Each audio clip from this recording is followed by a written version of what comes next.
Ġimgħat ilu Allied Newspapers, il-pubblikaturi tat Times of Malta u l-ex direttur manageriali Adrian Hillman laħqu ftehim privat li permezz tiegħu irtiraw każi li kienu fetħu fil-konfront ta' xulxin. Deċiżjoni li ttieħdet wara li għand Allied Newspapers wasal riżultat ta' inkjesta interna. Din l-investigazzjoni saret wara allegazzjonijiet li rriżultaw mill-blog ta' Daphne Caruana Galizia u li kienu jinvolvu wkoll iċ-Chief of Staff tal-Prim Ministru.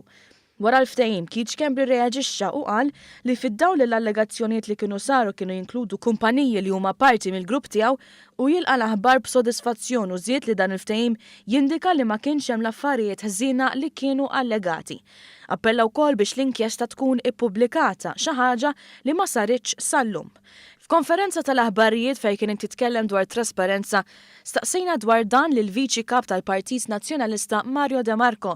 Dan għaliex De Marco huwa membru prominenti ta' Strickland Foundation li għandha l-maġġoranza tal-isma ta' Times of Malta. Iżda De Marco ma rridx iwieġeb jekk l-inkjesta għandix tkun ippubblikata. Dik hija deċiżjoni mhux tal-Strickland Foundation, però hija deċiżjoni ta' kumpanija. De Marco prova jinħeba wara l-fatt li mhuwiex direttur ta' Allied Newspapers biex lanqas jagħti opinjoni. Minkejja hu membru tal-fondazzjoni li għandha l-ikbar sem f'Allied Newspapers.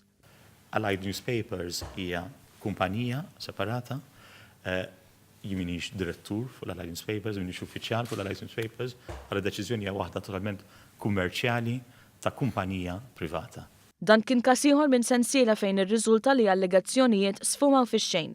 Schembri reġa' insista li tkun ippubblikata l-inkjesta wara li saħa li d-diżonestà u l-kampanja politika fil-konfront tiegħu kienu provati li huma bla bażi. Il-ġimgħa li għaddiet il-kap tal-Oppożizzjoni Simon Busuttil irrifjuta li jixed fil-qorti wara li jgħajjar korrott lill-istess Keith Schembri. Dan għaliex wara xhur li rċieva notifika qal li ma jafx fuq xi ħassum mal-affamat Schembri.